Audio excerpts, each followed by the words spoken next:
'Twas a balmy summer evening, and a goodly crowd was there, which well nigh filled Joe's barroom on the corner of the square.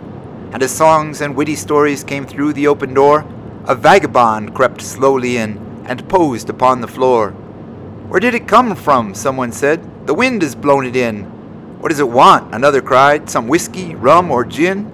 "Here, Toby, seek him, if your stomach is equal to the work. I wouldn't touch him with a fork, he's filthy as a Turk." This badinage the poor wretch took with stoical good grace. In fact, he smiled as though he thought he'd struck the proper place.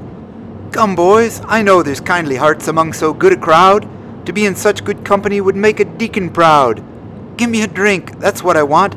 I'm out of funds, you know. When I had cash to treat the gang, this hand was never slow." "What? You laugh as though you thought this pocket never held a sou. I once was fixed as well, my boys, as any one of you." "There, thanks, that's braced me nicely. God bless you, one and all. Next time I pass this good saloon, I'll make another call." "Give you a song? No, I can't do that. My singing days are past. My voice is cracked, my throat's worn out, and my lungs are going fast." "Say, give me another whiskey, and I'll tell you what I'll do. I'll tell you a funny story, and in fact I'll promise too. That I was ever a decent man, not one of you would think.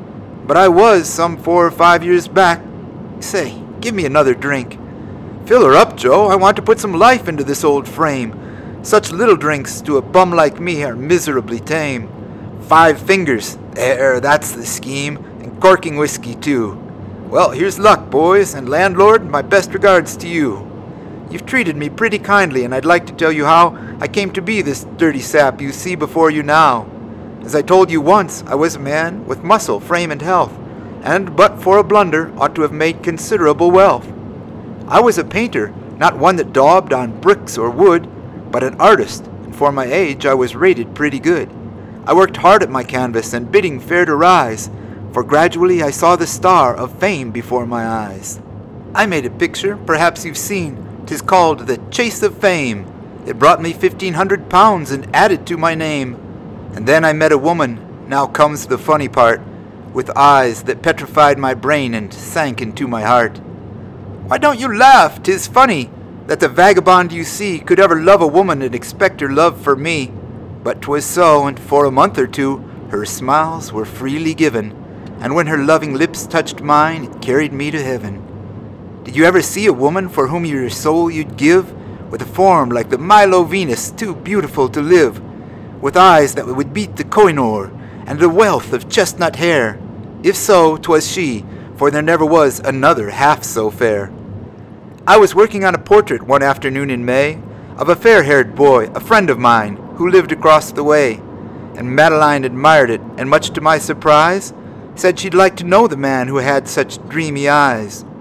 She didn't take long to find him, and before the month had flown, my friend had stolen my darling, and I was left alone.